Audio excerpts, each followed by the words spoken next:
Hello, sports fans. Chris Terrell here with dailyfantasysportsrankings.com. Before we get started, if you're not a DFSR.com member yet, make sure to get over to the website, get your free trial, come in, check out everything that we have to offer. We have tools for MLB, NFL, NHL, and NBA, as well as we cover PGA and NASCAR. And I personally have like DFS cheat sheets set up for each and every one of those sports, as well as members only copy of those sheets where you can get access to some additional stats, additional analysis, highlighted plays, notes on players, weather updates, that sort of thing that I have on my members only cheat sheet that you can get through the DFSR members only chat room. So we have two pricing levels on the website that you're going to want to check out. The first one is our classic. It's $14.95 a month. It gets you access to the members only chat room where you can come in and ask questions and talk to us. Me, James, or Doug are pretty much in there throughout the entire day. One of us is in there lots of times. The both of us are in there, especially like Sunday mornings for NFL season. You're going to see all three of us in the chat room answering questions and getting things ready for the slate. That also gives you, at the classic plan, your basic stats as well. It gives you access to my cheat sheets as well, the members only ones that will be available in the chat room. Upgrading to Pro is going to be your best value. It's $29.95 a month. It gives you access, everything that the Classic gives you, but it also gives you access to our projection system, as well as our one-click optimizer, which comes with a ton of different filters for you to go in and weigh out players, whether you're looking at high totals, and this is for NFL. If you're looking for high targeted players, quarterbacks are going to throw the ball a lot, good matchups, you can filter all that out and come up with your own player pool, and then one click and you're optimizing up to 50 lineups. So right now we've got a 1-week trial going on when you sign up, so make sure to get in, check that out. Gives you a week to come in and check out what we're all about, ask us some questions, come in and ask our other members what they think of our service. We've had a lot of people that have been with us right from the start, so they're going to give you their honest opinions about the tools and what we have to offer here at DFSR.com. With that, let's jump into this week's video. All right, so we're going to start off by looking at the matchups tab on the cheat sheet. It's the first tab down here at the bottom. And what it has, it is loaded with every matchup of the week. We've got the slate over here, so Thursday Night Football. We've got the main slate here. And then at the bottom, we've got Sunday Night Football and Monday Night Football. So the home team, and I'm going to color these different going forward, but the home team is going to be the first team on the right at the top of each matchup, so Tampa Bay at Carolina, obviously. But we want to look at stats for Carolina versus Tampa Bay as well, and that's why there's two lines here, 2 rows, sorry. So as you can see here, Carolina was a 7-point favorite, 28 projected points in that game, and over-under of 49. So that's going to be updated throughout the week. Initial sheet's going to come out usually around Monday or Tuesday with the initial odds, and then that gets updated once or twice a day at least when odds change, whether it be injury news, that sort of stuff. The odds are always going to change. So that will be updated right up until lock. And then moving over a column, and we're always looking at the team on the left here. So when we're looking at row 3 here, Tampa Bay, all these stats are going to be for Tampa Bay, except for the opponent stats are going to be obviously for Carolina. So that's the way you're going to want to look at that. So I'm just going to keep that highlighted, that row number 3. So points per game ranks, this is all 2018. Going into week 3, I'm going to have the 2019 stats and loaded into this matchups tab. I've already done that for the individual player tabs. But for now, on the team matchups tab, this is the 2018 ranks. So you've got points per game. Tampa Bay averaged 24.8 points per game. That ranked 12th in the league. Opponent points per game allowed, which is Carolina. They allowed 23.9 points per game. That was ranked 19th in the league. And then if you were to look at Carolina, they averaged 23.5 points per game, 14th in the league, while Tampa Bay allowed 29 points per game, which was 31st in the league. So that's how you're going to read that.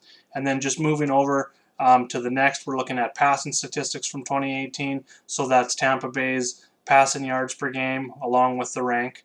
And then the opponent passing yards per game allowed along with that rank. How many plays of 20-plus yards did Tampa Bay have in their passing game? 71, which was second most among all teams in the NFL last year. And then how many did Carolina allow? They only allowed 51, which was 13th best in the league last year. And then how many or what percentage of the team's plays were passing versus running? So that's the pass percentage, 61%. And then you look over here in the rushing column, it's 38.4%. So you can kind of get a feel of what teams pass more, rush more, and that is going to be put into the individual player tabs as well. You'll see that coming up here shortly. And that kind of just helps you out when making decisions between maybe two wide receivers, which team passes more than the other team. Just a couple of things that we're going to look at when making decisions on a weekly basis. Same with rushing here as the pass, and you've got Tampa Bay's rushing yards per game in the rank. Carolina's rushing yards allowed in their rank. 20 plus rushes over 20 yards, obviously rushes over 20 yards, and their rank, and then how many the opponent allowed and their rank as well. And then the rush percentage. Then we've got O-line and D-line information. Tampa Bay allowed 41 sacks last year, which ranked 17th in the league, while Carolina had 35 sacks, which was ranked down in 27th in the league. So just kind of looking at offensive line versus defensive line, see if we can get an advantage there. Possibly, like I said, this is going to be a little bit more relevant once the 2019 stats start rolling into the cheat sheet here. Going to be able to possibly put a model on this and have that roll in by week 4 or 5 as well. So stay tuned for that. And then just moving over a little bit, we've got team interceptions. So Tampa Bay threw 26 interceptions last year, which was dead last in the league. Carolina had 13 interceptions on defense, which was 14th best. And then we've got fantasy points against position. So this is 2018 stats as well. So for instance, Tampa Bay on this row 3 is playing Carolina is the opponent. So that's what we're looking at. So Carolina ranked 22nd in fantasy points to quarterbacks, 26th to wide receivers, 25th to tight ends, and 7th to running backs. So it just kind of gives you a feel. Maybe you don't, and I mean, this game already played last night. So this is another reason why maybe looking at the 2018 stats isn't as relevant, because a lot of things change. We got coaches, offensive coordinators, player personnel. There's a lot of things that change from year to year. So not really looking at this matchups tab as much until the 2019 stats start rolling in, because as you can see, Carolina was 7th against running backs. Well, last night Barber was able to get to them and definitely hit value against a perceived tough Carolina rush defense. So that is how I look at that. So we can look at every single matchup here going down the sheet. And obviously I always start every week. I'm looking at totals when I'm looking for offense, obviously. So as you can see here on the main slate, which cuts off here, New Orleans and the Rams is the second highest scoring. KC and Oakland, 53.5 points. That's the top. And then we got New England, who's projected for 34 points. That's number 1. Then you got KC at 30.3. That's number 2. So that's just kind of how I go and break down these matchups. This is where I start narrowing down teams that I'm looking to target first of all before I jump into the actual players. And we're going to jump into those players here right now. So at first, we've got the quarterback tab. So we've got the slate. So we've got Thursday night football, obviously, Sunday night and Monday night football at the bottom, and then the main slate here in the middle each and every week. We've got DK, team and opponent. We've got the main slate, DraftKings and FanDuel salaries. And then something I've added this year from last year is looking at showdowns. So the captain mode on DraftKings, and we've got captain price as well as flex price for both. For all players that are on that game, and then FanDuel. So after the Thursday night game is over, I will update to Sunday night football. The ones I'm going to be concentrating on this year are Thursday night, Sunday night, and Monday night, looking at the prime time. A little more time to dig into those than the actual ones that are on the Sunday main slate. But that information's here, so this information will be deleted once Thursday night football's over. It'll look a lot like this. And then this information down here for Sunday and Monday night will be updated. So stay tuned for that. And then moving over, looking at each individual player, like Patrick Mahomes is a 7-point favorite in a game with a 53.5 total, so that's something good we're looking at. And through everything, pretty much from the salaries over to the right here, anything green is good, anything red is bad. So we're looking for a lot of green. You know, if you want to really simplify, we're looking for a lot of green across the row for that player. So we've got team ranks. So we've got KC's passing offensive rank versus Oakland's passing defensive rank, and then the difference. So obviously KC last year ranked 3rd in passing yards per game, and Oakland was 19th in passing yards allowed per game, which is a difference of 16 just in the ranking. Just a simple way to look at it to see, maybe look for a strong passing offense versus a weak passing defense, or vice versa, someone to fade with a weak passing offense versus a good passing defense. For instance, Lamar Jackson versus Arizona. Now, these are last year's stats. Keep that in mind. 22nd in passing offense versus 4th in passing defense, so that gives you a minus 18. So in that case, definitely leaning Mahomes over Jackson, but obviously that changes a little bit with the 2019 ranks as well, so keep that in mind. That will be updated for week 3. So then now I've got week 1 stats in here, 2019 stats. So we've got attempts, completions, completion percentage, obviously, passing yards. This is going to just be season accumulations. So next week it's just gonna add week 2 on top of it. So then we've got touchdowns, yards per attempt, passing yards per game, and then we can compare that to his 2018 stats as well. So this is, like I said, I'm going to have a model for this going forward, so I can maybe rank. If you've seen my baseball sheets, I do the same with pitchers, as well as the stacks.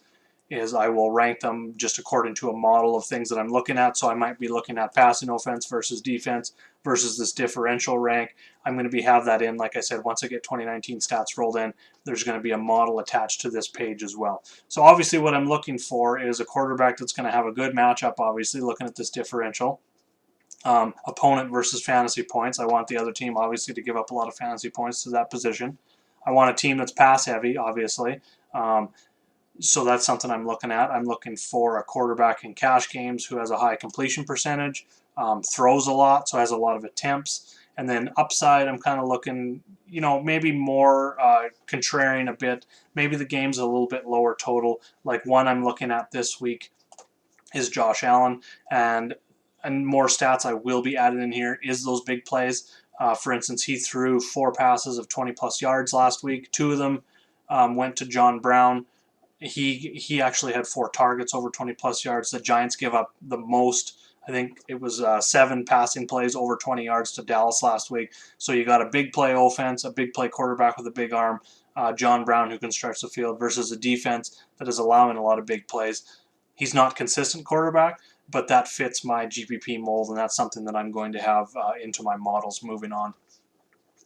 So next up, we've got the running backs. Same thing, we've got the slate, and something I've added to the sheet just over this last week that you probably didn't see in week 1 even, was the depth chart. So I've got depth chart for every single team, so you can see here if you're comparing who's the RB2, who's the RB4 on the offense, RB1, you're going to be looking for those guys. So like to find value, maybe you can find an RB1 that's way down here in a group of a whole bunch of RB2s when looking at pricing, and kind of find value that way. And then the same thing, we've got team opponent, DK and FanDuel. Then we've got showdown price in here as well. We've got Vegas information.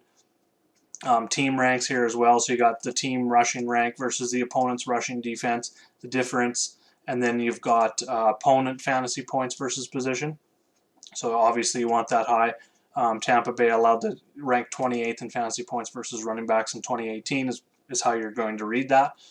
So it looked like it was a really good matchup for Christian McCaffrey. Unfortunately, that didn't completely work out for him last night. And then team rushing percentage, again, that goes back to rush versus pass. You want a team that's maybe over 50%. There weren't as many of those teams that were high in that area, but when comparing 2 players, obviously you're going to want to take the player who's on the team that's going to rush the ball more, who's going to get more attempts. It's obviously a bigger formula than that, but that's the gist of it. And then we've got O-line versus D-line. So obviously we're looking at a running back on a team that has a good O-line and a possible plus matchup versus a team that has a bad defensive line rank. And then there's your differential as well. Obviously the higher the number, the better when breaking that down. So then again, we've got 2019 and 2018 stats side by side. 2018 is probably going to go away once we get 4 weeks of 2019 stats, and they're not really looking at 2018 stats pretty much at all after that. Not even really that much now. It's just kind of as a reference if you wanted to compare a player versus his last year stats, especially on the per game and per attempt kind of stats, to see if maybe we can find some outliers of players that are maybe underperforming versus overperforming. So on those, we've got how many games the players played, how many rushing attempts, rushing yards, touchdowns, yards per attempt, how many rushing yards per game. Then we've got on the receiving end targets per game, how many receptions, reception yards, total or touchdowns, and then touches, which is just a combination of the both, how many touches they've had, yards, total yards from scrimmage, and then we've got yards per touch and actually yards per game, so total yards per game, scrimmage yards. And again, that's going to be put into a model moving forward as well. Over the wide receivers, we've got the same depth chart. We've got the same pricing for DK and FanDuel, Vegas information, team ranks here, but on the passing side this time. And then we've got the player stats for 2018 and 2019. And for the receivers, tight ends are going to be the same as the wide receivers. It's going to be games, targets, receptions, catch percentage, how many receiving yards they have, touchdowns, and then the per games. We've got yards per target, yards per reception, targets per game, yards per game, and then 2018 there as well. Tight ends are going to be the same. Everything's almost the same as the wide receivers when it comes to all of these ranks. And then defense, a little bit different here. We've got the slate, we've got the team, opponent, DraftKings, FanDuel salaries for both the main slates and showdowns. Vegas information, except we're looking at the opponent's projected points. Obviously, we want to face a team that isn't going to score a bunch of points on our defense, so that's why the lower the number in that column is green. Same with the total here. And then what we're looking at here in the points per game column is Tampa Bay's points per game allowed last year. Obviously, they allowed a lot of points, ranked 31st. That's not great. Versus the Carolina, who scored 23.5, ranked 14th. So that's how to look at that. And same thing, you're looking at the row across. And then we've got passing ranks. Obviously, we want to know how many passing yards per game Tampa Bay allowed versus with their rank right beside versus how many passing yards per game Carolina had and their rank. Same with rushing, same with sacks. So Tampa Bay had 38 sacks, ranked 19th in the league. Carolina allowed 32 sacks, which was 6th best in the league. And then we've got takeaways. Tampa Bay's takeaways, they ranked 22nd in takeaways, while Carolina ranked 22nd in giveaways. So that's kind of a way to look at that. Again, anything green in here is good, so we're looking for a lot of green. Obviously, there we've got the Ravens. That's a perfect example. They're big favorites, fairly low total. Arizona's only projected for 16.5 points. And then all the numbers across here fit what Ravens are good at and what the Cardinals weren't good at in 2018. So it's a very good match, especially when you start looking at things like sacks. Baltimore ranked 11th in sacks, while Arizona ranked 26th in sacks allowed. So that's a pretty good matchup to get some sacks. And that's kind of what I look for on defenses for a high floor, is pressure on the quarterback. And then for upside, I'm looking at more of the turnovers. Who creates a lot of turnovers, kind of get into the giveaway, takeaway zone here.